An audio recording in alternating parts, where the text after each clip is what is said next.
Hello everyone, welcome to AKS IAS. This is Santosh Koka. మనం yesterday క్లాస్లో committees related to public finance complete చేసుకున్నాం. So explanation part. So మన కాంకేర్ ప్రిలిమ్స్లో భాగంగా quick revision ఎకానమీకి సంబంధించి మనం 1 by 1 ప్లేలిస్ట్లో యాడ్ చేసుకుంటున్నాం. సో ఆల్మోస్ట్ కంప్లీట్ చేసుకుంటున్నాం ఎకానమీ సిలబస్. అయితే committees related to public finance చాలా ఇంపార్టెంట్. ఇక్కడ ప్రిలిమ్స్ రిలేటెడ్గా ఎక్కువ క్వశ్చన్స్ అడిగే అవకాశం ఉంది కాబట్టి సో దీనికి సంబంధించిన మోస్ట్ ఎక్స్పెక్టెడ్ ఎంసీక్యూస్ ఈరోజు వీడియోలో చూద్దాం. Right, first important question. ఇక్కడ నేను 1 by 1 క్వశ్చన్ రీడ్ చేస్తుంటాను. మీరు కామెంట్స్లో ఆన్సర్స్ పోస్ట్ చేయడానికి ట్రై చేయండి. ఎంతవరకు మీరు ఫెమిలియర్గా ఉన్నారు, నిన్న చెప్పిన క్లాసెస్ మనం ఎంతవరకు మీరు అండర్స్టాండబుల్గా ఉన్నారనేది తెలుస్తుంది. With reference to the tax administration reforms commission consider the following statements. పన్ను పరిపాలన సంస్కరణల సంఘంకు సంబంధించి ఈ క్రింది ప్రకటనలు పరిగణించండి అని ఇచ్చారు. రైట్, సో అంటే ట్యాక్స్ అడ్మినిస్ట్రేషన్ రిఫార్మ్స్ కమిషన్ అనేది చాలా విభాగాలుగా మనకి కొన్ని రికమెండేషన్స్ అయితే ఇచ్చింది, అవి నిన్న చూసాం. Right, so it recommended full integration of CBDT and CBIC under one management structure. అంటే సిబిడిటి అంటే central board of direct taxes, central board of indirect taxes అనేది మనం ఒకే నిర్వహణ నిర్మాణం కింద పూర్తిగా విలీనం చేయాలని సిఫార్సు చేసింది అని ఇచ్చారు. రైట్, సో అది కరెక్ట్ మనకి. సో ఇక్కడ central board of case direct మనకి ఒక ఇంటిగ్రేటెడ్ ట్యాక్స్ సిస్టమ్గా, ఇంటిగ్రేటెడ్ ట్యాక్స్గా మనకి ఒక పర్టికులర్ బోర్డుని తీసుకురావాలని ఇంటిగ్రేటెడ్గా. రైట్, సో సిఫార్సు చేసింది, అది correct option. Next, it propose that the revenue secretary post should be abolished. ఆర్థిక కార్యదర్శి పదవిని రద్దు చేయాలని ప్రతిపాదించింది. అప్పటికే ఉన్న రెవెన్యూ సెక్రటరీ పోస్ట్ని రద్దు చేసి ఆ ప్లేస్లో మనకి జనరల్ సెక్రటరీ, రైట్, జనరల్ కౌన్సిల్ని, అదేవిధంగా మనకున్న ట్యాక్స్ కౌన్సిల్ని కూడా మనం ఎస్టాబ్లిష్ చేయాలి, కొత్త పోస్టుల్ని. అంటే ఓవర్వ్యూ, అంటే ఓవరాల్ ఓవర్వ్యూకి చూసుకునేలా మనకి గవర్నింగ్ కౌన్సిల్ని, at the same time tax కౌన్సిల్ని కూడా మనకి ట్యాక్స్ రిలేటెడ్ ఇష్యూస్ని చూసుకోవడానికి, అడ్మినిస్ట్రేటివ్ రిలేటెడ్ ఇష్యూస్ చూడడానికి ట్యాక్స్ కౌన్సిల్ని ఏర్పాటు చేయమన్నారు. రైట్, సో ఇది కూడా మనకి correct option. Next, it advised setting up a tax council to suggest tax policies and legislation. మనకి సజెషన్స్ ఏవైతే ఉన్నాయో ట్యాక్స్ పాలసీస్ రిలేటెడ్గా అండ్ లెజిస్లేషన్ రిలేటెడ్గా ఆర్థిక విధానాలు, చట్టాలను సూచించడానికి ఆర్థిక మండలిని ఏర్పాటు చేయాలని ప్రతిపాదించడం కూడా ఇది జరిగింది. ఎప్పుడైతే ఈ పోస్ట్ను రద్దు చేసి, అప్పటిగా ఉన్న ఆ పోస్ట్ను రద్దు చేసి మనకు సపరేట్ 2 పోస్ట్ని కేటాయించింది. రైట్, సో ఇది కూడా correct option. All 1, 2, 3 are the correct option ఈ క్వశ్చన్కి. Right, so next important question. Consider the following statements regarding fiscal drag. పన్ను వ్యవస్థ గురించి ఈ క్రింది ప్రకటనలను పరిగణించండి అన్నారు. అంటే ఇక్కడ పన్ను వ్యవస్థ అని వచ్చింది, రాంగ్ ఇక్కడ. సో ఫిస్కల్, ఆర్థిక డ్రాగ్ అంటే మనం కొంత కుదించడం అంటాం. రైట్, సో కొంత తెలుగులో, సో ఎగ్జాక్ట్ మీనింగ్ కాకుండా. రైట్, సో అంటే ఇక్కడ ఫిస్కల్ డ్రాగ్ ఆర్థిక కుదింపు మనం చూసుకుంటే it implicitly increases tax revenue without rising tax rates. పన్ను రేట్లను పెంచకుండా పరోక్షంగా పన్ను ఆదాయాన్ని పెంచుతుంది అని ఇచ్చారు. అంటే మనకి ట్యాక్స్ రేట్స్ అనేవి గవర్నమెంట్ ద్వారా పెరగవు, వాళ్ళ ఇన్కమ్ రిలేటెడ్గా ఏం చెప్పాం మనం. ఫిస్కల్ డ్రాగ్ కండిషన్ ఏంటి, ఇన్కమ్స్ వాళ్ళ ఇన్కమ్స్ పీపుల్కి సంబంధించి పెరుగుతాయి. Right, monthly incomes. At the same time second situation అంటే ఇన్ఫ్లేషన్ పెరిగినప్పుడు కూడా మనకి ఫిస్కల్ డ్రాగ్ సిచ్యువేషన్ జరుగుతుంది. రైట్, సో ఈ కండిషన్ 2 కండిషన్. ఒకటి ఇన్కమ్, అంటే without rising tax rates implicitly increases tax revenues. ఎప్పుడు అవుతాయి అలా, సో ఎప్పుడైతే వాళ్ళ ఇన్కమ్ లెవెల్స్ పెరిగాయో. Right, at the same time inflation ఉండే కండిషన్స్లో కూడా. రైట్, సో ఇది correct option. Next, it generally increases aggregate demand in the economy. సాధారణంగా ఆర్థిక వ్యవస్థలో మొత్తం డిమాండ్ పెరుగుతుందని ఇచ్చారు, ఇది రాంగ్ స్టేట్మెంట్. సాధారణంగా ఆర్థిక వ్యవస్థలో ఈ ఫిస్కల్ డ్రాగ్ వల్ల మొత్తం డిమాండ్ తగ్గుతుంది. ఎందుకు, ఎప్పుడైతే ఎక్కువ ఇన్కమ్ వచ్చిందో ఆటోమేటిక్గా వాళ్ళ ట్యాక్స్ స్లాబ్స్ పెరుగుతాయి. రైట్, సో ట్యాక్స్ స్లాబ్స్ ఎప్పుడైతే పెరిగాయో ఆటోమేటిక్గా అగ్రిగేట్ డిమాండ్ తగ్గుతుంది కానీ పెరగదు అనేది ఇక్కడ అర్థం చేసుకోవాలి. ఆల్రెడీ ఫిస్కల్ డ్రాగ్ రిలేటెడ్గా మనం కవర్ చేసాం. So very very important topic. So ఇక్కడ only 1 statement is correct statement. Next important third question. With reference to the Laffer curve consider the following statements. Laffer కర్వ్కి సంబంధించి ఈ క్రింది ప్రకటనలు పరిగణించండి. It shows that revenue increases indefinitely with higher tax rates. అధిక పన్ను రేట్లతో ఆదాయం నిరవధికంగా పెరుగుతుందని చూపిస్తుంది అని ఇచ్చారు. అంటే ఎక్కువ ట్యాక్స్ పెంచితే ఎక్కువ గవర్నమెంట్కి వచ్చే ఆదాయం పెరుగుతుందని ఇచ్చారు. ఇది wrong statement. According to Laffer curve మనం అర్థం చేసుకుంటే ముఖ్యంగా సో జీరో ట్యాక్స్ ఉందనుకోండి, మనకి zero revenue, no problem. But 100% tax విధిస్తే రెవెన్యూ జీరో అవుతుంది అనేది ఇక్కడ గమనించాలి. ఎందుకంటే ట్యాక్స్ ఎప్పుడైతే పెరుగుతుందో, ఎక్స్ట్రీమ్ కండిషన్స్ పెంచుకుంటూ పోతే ఆటోమేటిక్గా మనకి ట్యాక్స్ ఎవేజన్ కానీ ట్యాక్స్ పర్టికులర్గా డీవియేషన్ కానీ ఇవన్నీ రావచ్చు, రైట్? సో ఇక్కడ మనకి ఈ రెండు తప్పే. సో ఆప్టిమల్ లెవెల్ మనం ఫోకస్ చేయాలి. అంటే ట్యాక్స్ ఎప్పుడైతే మినిమల్ లెవెల్ ఉంటుందో మినిమల్ రెవెన్యూ అయితే దక్కుతుంది గవర్నమెంట్కి, రైట్? ఇది wrong statement. It suggest that beyond a certain point higher taxes may lead to lower revenue. అంటే ఒక నిర్దిష్ట స్థాయికి మించి అధిక పన్నులు తక్కువ ఆదాయాలను దారితీస్తాయని సూచిస్తుంది. అంటే ఒక లిమిట్ ఉంటుంది, దాన్నే మనం ఆప్టిమల్ అంటాం, రైట్? సో ఒక సర్టైన్ పాయింట్నే మనం ఆప్టిమల్ అంటాం, రైట్? ఒక నిర్దిష్ట పాయింట్, రైట్? సో ఇది correct statement. Next important, it advocates for zero taxation to maximize government revenue. అంటే ప్రభుత్వ మోసపూరిత చర్యలను అరికట్టాలి. అంటే ముఖ్యంగా it advocates for zero taxation to maximize government revenue సంబంధించి మనం చూసుకుంటే ఇక్కడ తెలుగు ట్రాన్స్లేషన్ రాంగ్ పడింది. So it advocates for zero taxation to maximize government revenue అని ఇచ్చారు. అంటే ఎప్పుడైతే తక్కువ ట్యాక్స్ ఉంటుందో అది మ్యాక్సిమైజ్ రెవెన్యూ అనేసి ఇచ్చింది, రైట్? సో ఇది కూడా రాంగ్ స్టేట్మెంట్. జీరో ట్యాక్స్ ఇచ్చినప్పుడు జీరో రెవెన్యూ అనేది ఉంటుంది కానీ పెరగదు, రైట్? అది కూడా ఇక్కడ అర్థం చేసుకోవాలి. So only 2 B is the correct option, right? So next important question, which of the following committees recommended that retrospective taxation should be avoided? అంటే ఈ క్రింది కమిటీల్లో ఏ కమిటీ పునరావృత పన్ను నివారించాలని సిఫార్సు చేసింది? Very very important. అంటే మనకున్న కమిటీస్లో ఇలా కన్ఫ్యూజ్ చేస్తూ నెంబర్ ఆఫ్ కమిటీస్ వాళ్ళు ఇచ్చిన పర్పసెస్, అదేవిధంగా ఆబ్జెక్టివ్స్, వాళ్ళు ఇచ్చిన రికమెండేషన్స్ మీద డిపెండ్ అయి ఉంటుంది. So Kelkar committee, Bimal Jalan committee, TARC committee and Nandan Nilekani committee. So ఇక్కడ అర్థం చేసుకుంటే పునరావృత పన్ను, రెట్రోస్పెక్టివ్ ట్యాక్స్ రిలేటెడ్గా టార్క్ అంటే tax administration and reform committee అనేది ఏదైతే ఉందో దాన్ని మనం రెట్రోస్పెక్టివ్ ట్యాక్సేషన్ కంపల్సరీ అవాయిడ్ చేయాలి అని ఇచ్చారు. ఎందుకంటే మనం చూసాం రెట్రోస్పెక్టివ్ ట్యాక్సేషన్ ప్రీవియస్గా మనకి ఫర్ ఎగ్జాంపుల్ వొడాఫోన్ కేసే తీసుకుంటే, రైట్? సో వాళ్ళ పాస్ట్లో ఉన్న డీల్ స్వతహాగా అది చూసుకుంటే దాని ద్వారా వాళ్ళకు ట్యాక్స్ డిమాండ్స్ పెరగడం జరిగింది, రైట్? సో ఆ ట్యాక్స్ డిమాండ్స్ పెరిగిపోవడం వల్ల అది లీగల్ కేసుకి దారితీసింది. ఎప్పుడైతే లీగల్ కేసుకి దారితీస్తుందో అది పీపుల్ యొక్క ఇంట్రెస్ట్ లేదా వాళ్ళ యొక్క నమ్మకం, ట్రస్ట్ని తగ్గించింది, రైట్? సో ఈ వొడాఫోన్ కేసు అనేది ఈ రెట్రోస్పెక్టివ్ ట్యాక్సేషన్స్కి పర్ఫెక్ట్ ఎగ్జాంపుల్గా మనం చెప్పొచ్చు. సో అందుకనే దాన్ని మనం అవాయిడ్ చేయాలని ఈ కమిటీ సిఫార్సు చేసింది. సో రిమైనింగ్ కమిటీస్ కూడా మీరు ఫోకస్ చేయాలి. కేల్కర్ కమిటీ ఏంటి, ఫిజికల్ కన్సాలిడేషన్ రిలేటెడ్గా అండ్ ఫిజికల్ డెఫిసిట్ని మనం రెడ్యూస్ చేసే విధంగా, అండ్ బేమల్ జలన్ కమిటీకి సంబంధించి ఎకనామిక్ ఫ్రేమ్ ఫర్ రిలేటెడ్గా, right? So at the same time మనం నందన్ నిలేకని కూడా పేమెంట్స్ రిలేటెడ్గా, digital payments related, right? So very very important. Next important question, consider the following statements about Kelkar committee 2012.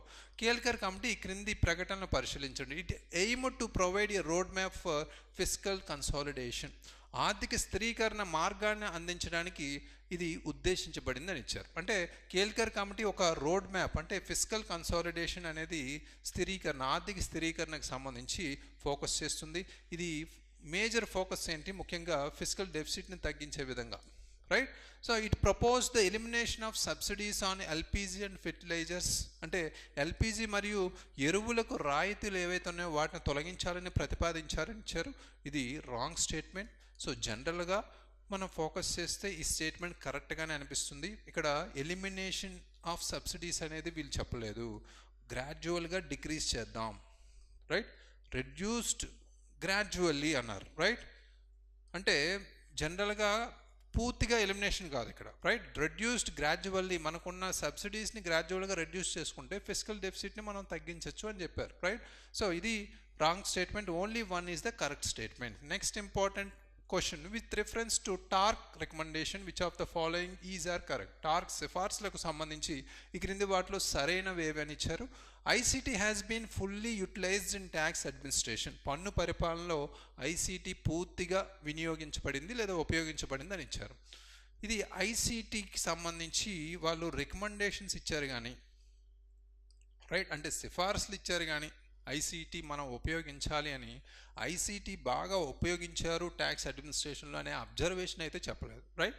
So ఇది రాంగ్ స్టేట్మెంట్. ఇలాంటివే మనం confuse అయ్యే అవకాశం ఉంది. స్టేట్మెంట్స్ వైజు ఏది అబ్జర్వేషను, ఏది పర్పస్సు, ఏది రికమెండేషన్, సిఫార్సు అనేది మనం చూసుకోవాలి, right. It suggested A minimum of 10% of the tax administration budget to be allocated for tax payer services, right. అంటే పన్ను పరిపాలన యొక్క బడ్జెట్లో కనీసం 10% పన్ను చెల్లింపుదారుల సేవలకు కేటాయించాలని సూచించారని ఇచ్చారు, right.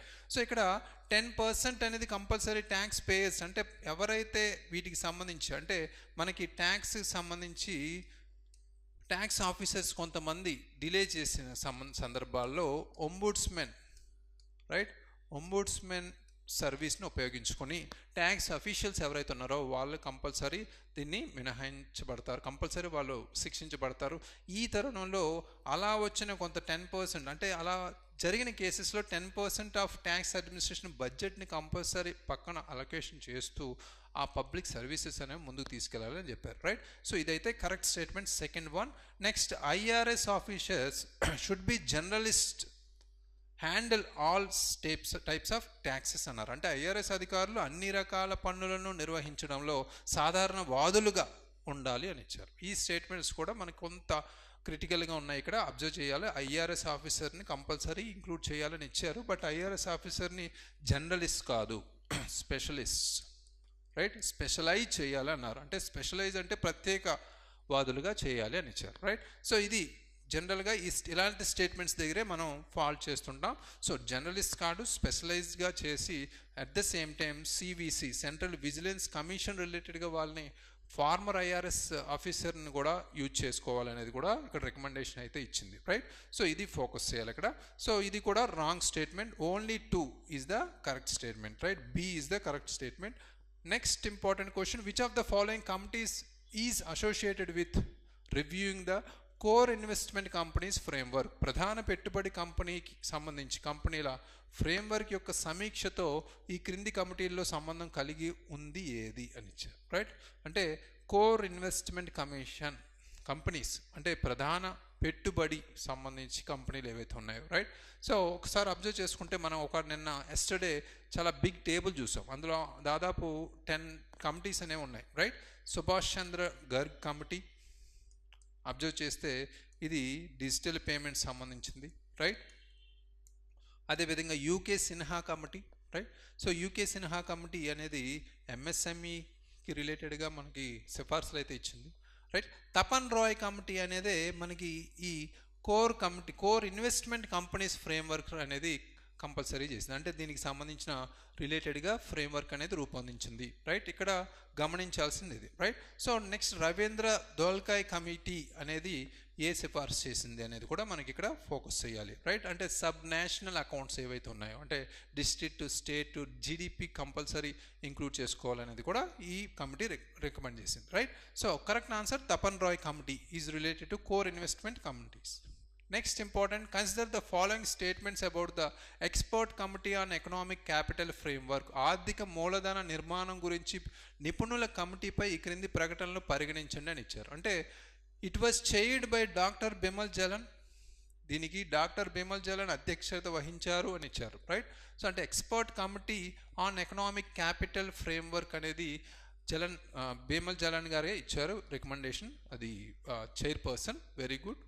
First statement is correct. It aim to review RBI's reserves and surplus transfer mechanism. RBI యొక్క నిల్వలు మరియు మిగులును బదిలీ చేసే విధానాలను సమీక్షించడం దీని లక్ష్యం అనేది కూడా ఇచ్చారు.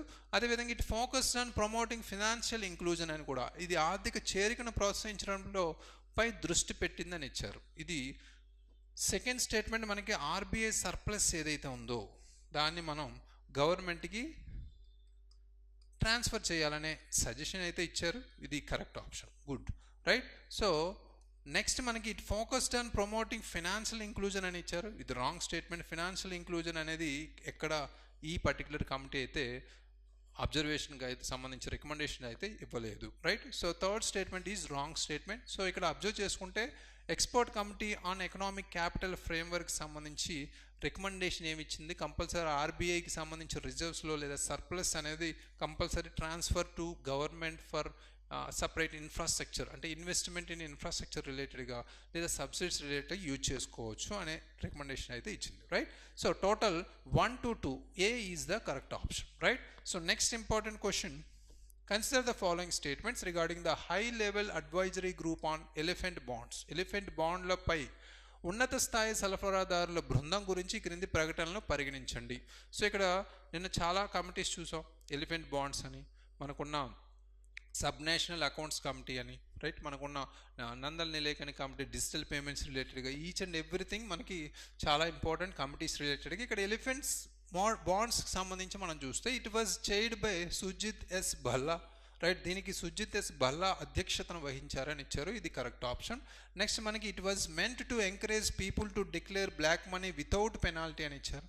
సో ఇక్కడ పెనాల్టీకి సంబంధించి మనం అర్థం చేసుకుంటే ఇక్కడ ఇది పెనాల్టీ లేకుండా నల్లధనాన్ని ప్రకటించమని ప్రజలను ప్రోత్సహించడం గురించి మాట్లాడుతుందని ఇచ్చారు, ఇది రాంగ్ స్టేట్మెంట్. మనకి ఇక్కడ ఈ particular committee high level advisory group on elephant bonds సంబంధించి మనం అర్థం చేసుకుంటే పర్టికులర్గా బ్లాక్ మనీ ఏదైతే ఉందో దాని డీవియేషన్ గురించి మాట్లాడుతున్నాం, రైట్. సో ఇక్కడ 10% సంబంధించి వాళ్ళకి ఇక్కడ జనరల్గా 10% రిలేటెడ్గా వాళ్ళకి పెనాల్టీ ఉండాలన్నది ఇక్కడ లింక్ చేసి ఈ కమిటీ సిఫార్సు అయితే ఇచ్చింది. ఇక్కడ మనకి పెనాల్టీ లేకుండా అనేది wrong option, right. So it aim to tackle challenges in global trade. అంటే ఎప్పుడైతే మనకి ఈ ట్రేడ్ రిలేటెడ్గా బ్లాక్ మనీ రిలేటెడ్గా కొన్ని ఇష్యూస్ వస్తాయి, ఆటోమేటిక్గా మనకి గ్లోబల్ ట్రేడ్లో కొన్ని ఛాలెంజెస్ ఫేస్ చేసే అవకాశం ఉంటుంది, కాబట్టి దాన్ని ట్యాకిల్ చేసే విధంగానే ఈ పర్టికులర్ రికమెండేషన్స్ అయితే ఉన్నాయి. So third option is correct option. 1 and 3 అంటే B option is the correct option. Next and last important question related to committees of the public finances is which of the following correctly matches the committee and purpose. ఈ క్రింది వాటిలో ఏది committee మరియు దాని ఉద్దేశంతో సరిగ్గా సరిపోతుంది, రైట్. సో అంటే which of the following match the following అనేది ఎక్కువ ఇస్తారు. సో కరెక్ట్లీ పేర్డ్ కాంబినేషన్స్ కూడా అవి ఎక్కువ మనం అబ్జర్వ్ చేయాలి, రైట్. సో ఇక్కడ committee purpose UK Sinha committee, మీకు ఇక్కడ వెరీ షార్ట్ ఫాంట్లో ఉంటుంది చూసుకోండి ఒకసారి. ఎంఎస్ఎంఈ సెక్టార్ రిఫార్మ్, ఎంఎస్ఎంఈ రంగంలో సంస్కరణలు కావచ్చు. Nandan Nilekani committee fintech regulation, fintech నియంత్రణకు సంబంధించి ఇచ్చారు. వైహెచ్ మెలగాం కమిటీ మనకి ఇక్కడ బ్యాడ్ లోన్స్ అండ్ ఫ్రాడ్స్, నిరర్ధక ఆస్తులు మరియు మోసాల గురించి మెలగాన్ కమిటీ సూచనలు ఇచ్చిందని ఇచ్చారు committee. Subhash Chandra Garg committee sub national accounts, ఉపజాతీయ ఖాతాలకు సంబంధించి అని ఇచ్చారు, రైట్. సో ఇక్కడ మనం 1 by 1 మనం చూసాం, చాలా కమిటీస్ చూసాం. అయితే ఇక్కడ UK Sinha committee MSME sector reform సంబంధించి అనేది మనకి క్లియర్ కట్గా తెలుసు, ఆల్రెడీ ఒక ఆప్షన్ రిపీట్ అయింది statement, right. So correct. Next Nandan Nilekani కమిటీకి సంబంధించి మనం చూసుకుంటే నందన్ నిలేకని కమిటీ డిజిటల్ పేమెంట్సే, కానీ మనకి ఇక్కడ అబ్జర్వ్ చేయాల్సిందంటే ఫిన్టెక్ రెగ్యులేషన్ అనేది నందన్ నిలేకని కమిటీ చెప్పలేదు. ఇక్కడ ఫిన్టెక్ రెగ్యులేషన్ అంటే మనకున్న payment services, digital payment services, UPI, అదేవిధంగా మనకున్న పేటిఎం, సో దాంతోపాటు మనకున్న ఫోన్పే, ఇలాంటివి మనకి ముందుకెళ్ళాయి, రైట్. సో ఇక్కడ మేజర్గా ఫిన్టెక్ రెగ్యులేషన్ రిలేటెడ్గా ఫోకస్ చేసిన కమిటీ ఏంటంటే సుభాష్ చంద్ర గర్గ్ కమిటీ, అది ఇక్కడ అర్థం చేసుకోవాలి. సో ఇక్కడ రాంగ్ మ్యాచ్ అయితే ఇచ్చారు. సో ఇక్కడ నందన్ నిలేకరి కమిటీ వల్ల ఏమైంది, ఈ అప్పటికే ఉన్న యూపీఐని కొంత స్టార్ట్ చేశారు, ఇనీషియలైజేషన్ చేశారు, డిజిటల్ పేమెంట్స్ రిలేటెడ్గా యూపీఐ కొంత రైజ్ అయింది అనమాట, right. So next YH Malegam committee bad loans and frauds, నిరర్ధక ఆస్తులు మరియు మోసాలు అనేది కరెక్ట్ ఆప్షన్ ఇక్కడ. సో మెలగాన్ కమిటీ సూచించిన సంబంధించి మనం చూసుకుంటే, సో నీరవ్ మోదీ అంటే ప్రత్యేకించి పిఎన్బి బ్యాంక్ అంటే Punjab national bank case related Nirav Modi ఆ ఇన్సిడెంట్స్ తర్వాత మనకి స్ట్రిక్ట్ రూల్స్ అనేవి రావడం ఈ కమిటీ చలవ వల్లే, రైట్. అది మనం అర్థం చేసుకోవాలి ఇక్కడ, right. So Malegam committee is very important, bad loans and frauds రిలేటెడ్గా, రైట్. సో ఇది కూడా మ్యాచ్ అయింది. So 1 and 3 is correctly matched, అంటే B only is the correctly matched. అంటే ఇక్కడ సబ్ నేషనల్ అకౌంట్స్ కమిటీ అనేది ధోలాకియా కమిటీ మనకి ఏదైందో ధోలాకియా కమిటీ రికమెండ్ చేశారు. Sub national accounts committee Subhash Chandra Garg committee కాదు. సుభాష్ చంద్ర గర్గ్ కమిటీ మన ఫిన్టెక్ రెగ్యులేషన్స్ రిలేటెడ్గా రికమెండేషన్ చేశారు, రైట్. అది ఇక్కడ అర్థం చేసుకోవాలి. మ్యాచ్ ద ఫాలోయింగ్ కూడా మనం కవర్ చేసాం.